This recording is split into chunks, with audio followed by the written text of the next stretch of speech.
təşkil edirlər. Bəli, o hədəfinizə görə eləyə bilər. Buna fikir eləməzlər. O zaman yox idi. Mən burada timim var idi. Tohid Qəmbərli, Qasım Topçuyan, deminəm hələ əgər adını bilirsiniz. Mənim kodu Xoyda 180 dənə uşaqlardan şagirdim var idi.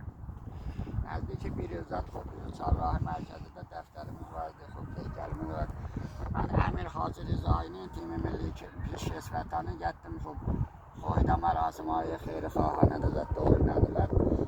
O uşaqların içindən ələm məsələn Tohid Qəmbərli Xoy uşaqdır ki, ələm Diyarbəkir'in Türkiyədə buzul salan oyunu. Maşallah bəzi o gün şey eşitmişəm, çox xoşdur, irtibatımız vardı. İldə fəqət 7 milyard fəqət idarə maliyyatı Türkiyə fəqət hüququndan maliyyat verir.